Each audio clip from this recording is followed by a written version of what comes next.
आज हम चर्चा करेंगे ऑब्सेसिव कंपल्सिव डिसऑर्डर, जिसे जुनूनी बाध्यकारी विकार हिंदी में कहते हैं।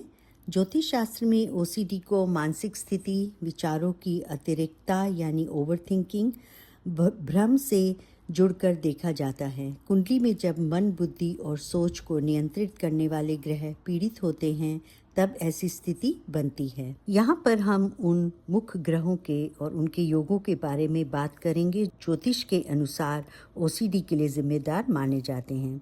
मुख्य कारक ग्रह चंद्रमा है, जो हमारे मन, भावनाओं और सोच का कारक है। यदि मून कमजोर या पीड़ित हो जाए या मेलेफिक प्लैनेट से युक्त, दृष्ट या उनके नक्षत्रों में हो, व्यक्ति को मानसिक रूप से अस्थिर और इमोशनली सेंसिटिव बना देता है।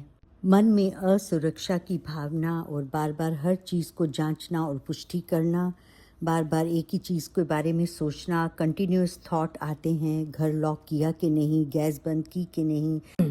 व्यक्ति को बिना बात के वहम होते हैं और बार बार जाकर देखता है, तो ऐसे रिपीटेटिव थॉट आते हैं। इसी तरह बुध हमारी बुद्धि, तर्क शक्ति और नर्वस सिस्टम को नियंत्रित करते हैं। उसमें भी यदि बुध अफ्लिक्टेड हो जाएं और इंसान बार बार गलती करता है, गलती करने का डर उसके मन में बैठ जाता है, जैसे डॉक्यूमेंट को बार बार पढ़ना और हर चीज़ को देखना, बार बार कोई गलती तो नहीं की मैंने, इस तरह की भावना उसके अंदर आती है। और हर बात पे अटक जाना और उसी के बारे में सोचते रहना कि मैंने ये ठीक किया कि नहीं किया। छोटी छोटी बात पर तर्क वितर्क करना और मेंटल रेस्टलेसनेस दे सकता है। राहु जो हमें भ्रमित करता है और अत्यधिक इच्छाएं देता है। जब वह इच्छाएं पूरी ना हो तो व्यक्ति अत्यधिक सोच, डर और आत्मविश्वास उसका कम होने लगता है।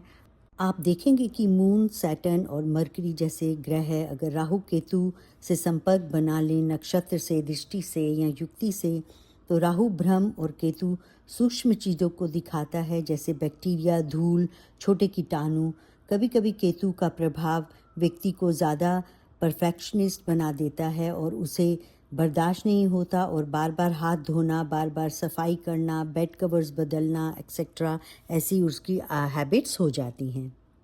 शनि जैसे प्लैनेट जो कि हमें डर, अनहोनी और नेगेटिव इवेंट्स और एक्सीडेंट, लॉस, चीज़ें जो एक्सपेक्ट नहीं कर की होती सडन हो जाएंगी का डर, ऐसी चीज़ें शनि बढ़ा देता है। यदि मून, शनि और बुध का राहु केतु से संबंध हो जाए या एक या दो योग बन जाएं, से लोग हर चीज़ में परफेक्शन ढूंढते हैं और छोटी सी गलती होने पर घबरा जाते हैं, अपने विचारों में डूबे रहते हैं।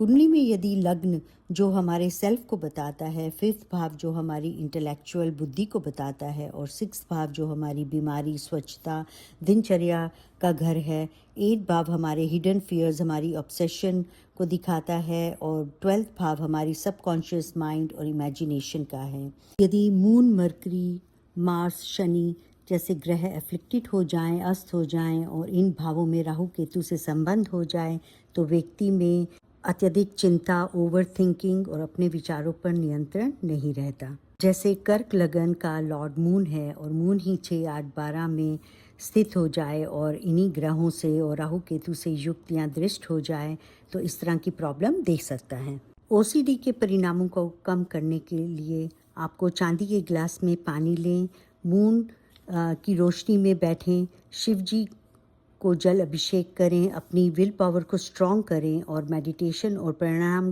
करें ताकि आपका नर्वस सिस्टम शांत रहे और आपके अंदर पॉजिटिविटी आए। आप देखें इनमें से कोई भी सूत्र यदि किसी चार्ट में हो तो कमेंट में ज़रूर बताएं। आज इतना ही।